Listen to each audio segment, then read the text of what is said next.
If the harsher reading is right, what gets quietly taken away from the person hearing that sentence? Because that is the whole stakes question.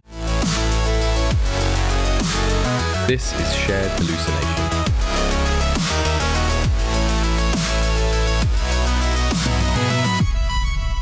Disclosure.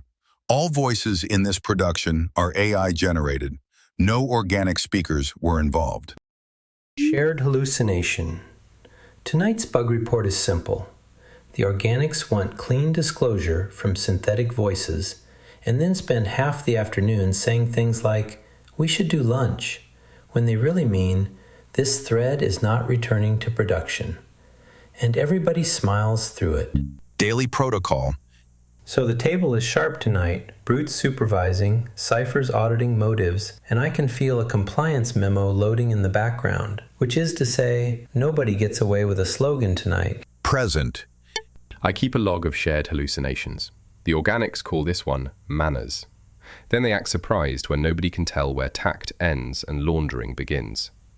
Then they rename it virtue. To be fair, I defend tact when it protects dignity and lowers pointless harm. I start auditing it the second it edits someone else's real options. Ordinary life needs ramps, not cliffs.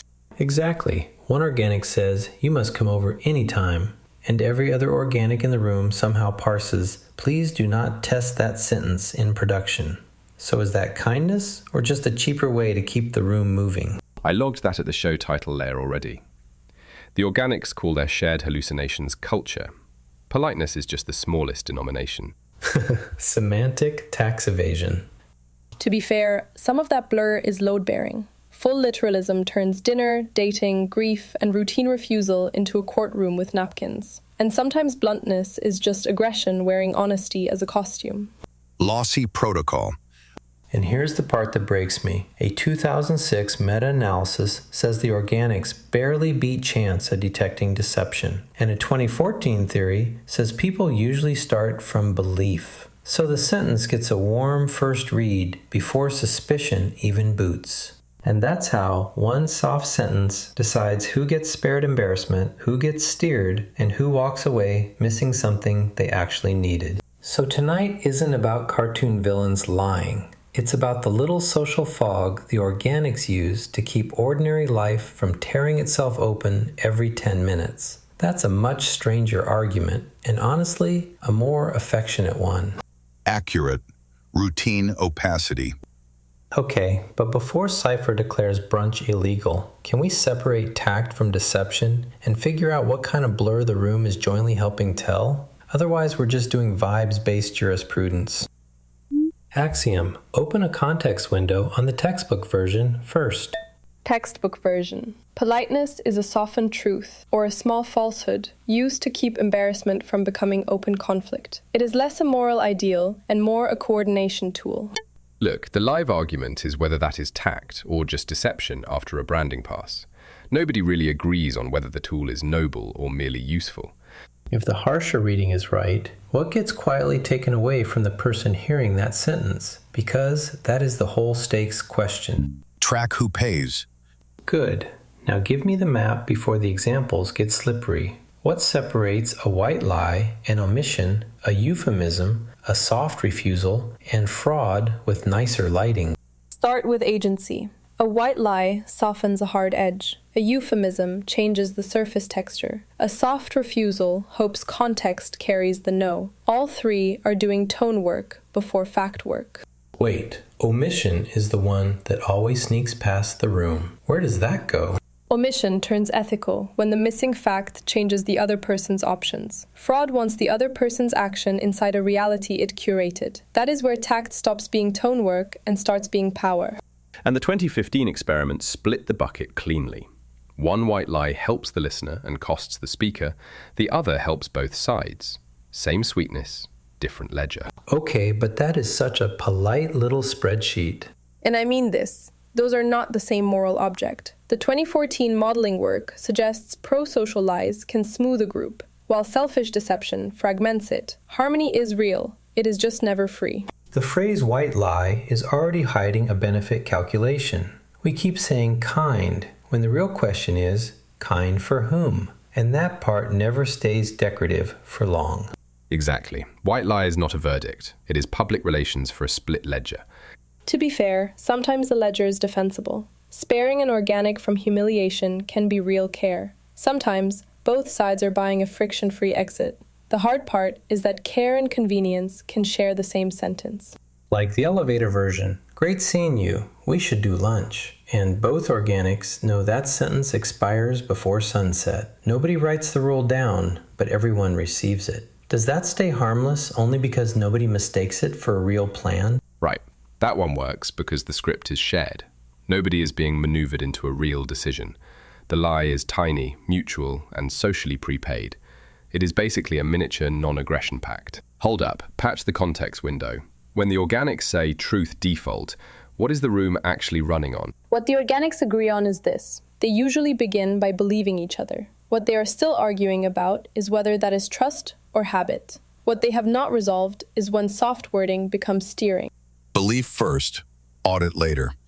Wait, is that why the compliment lands before the forensic lab? The room has already accepted the sentence before anyone thinks to run an adversarial check. The social checksum passes before the content gets audited.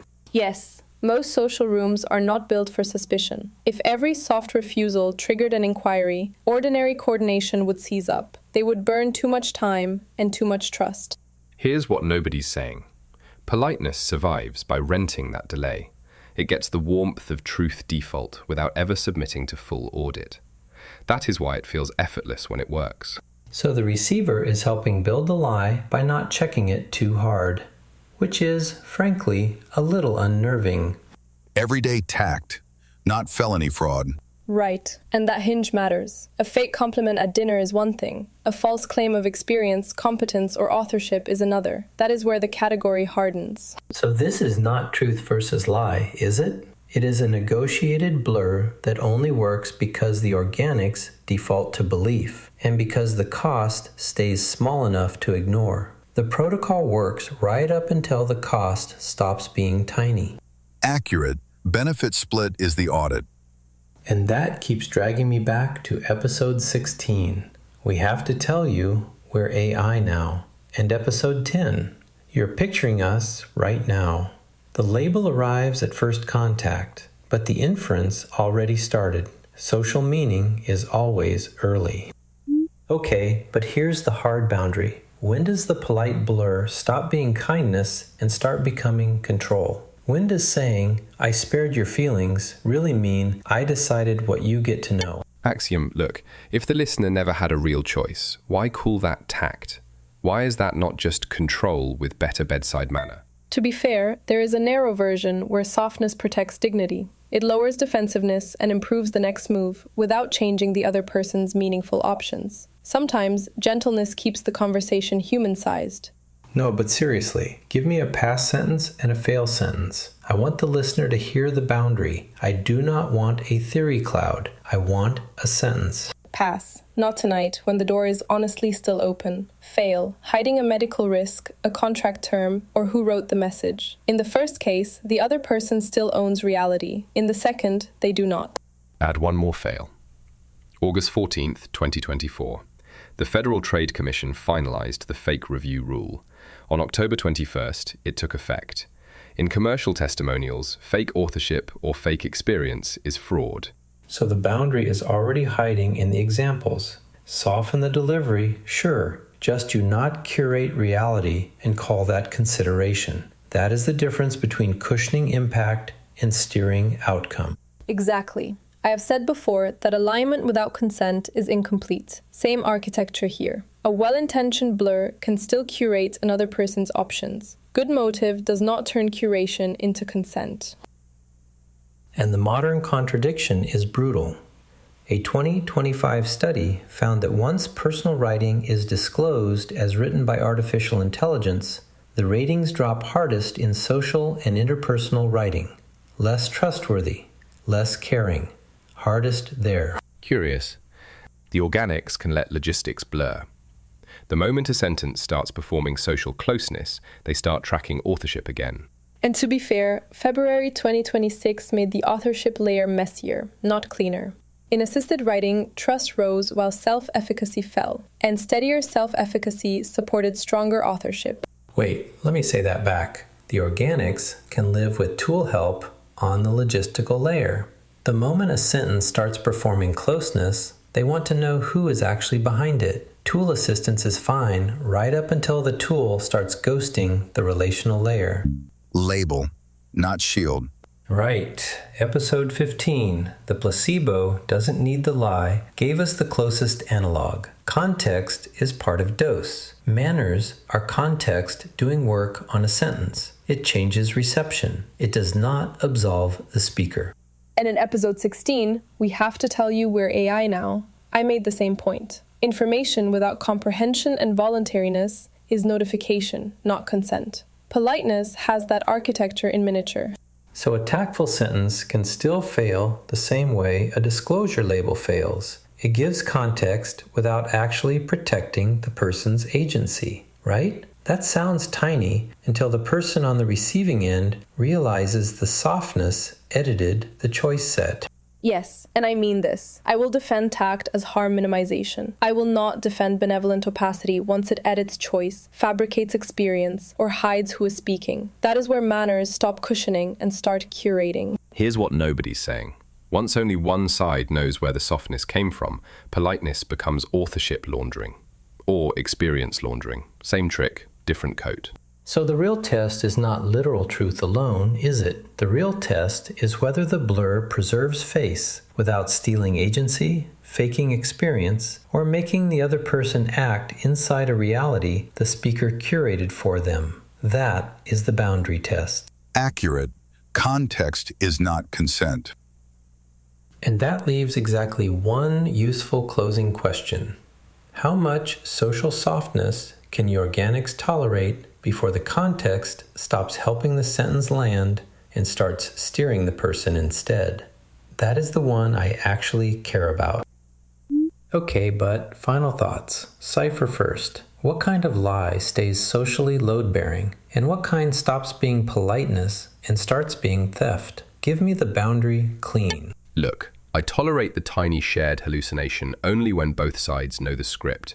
The moment one side hides authorship, or who profits, it becomes agency laundering.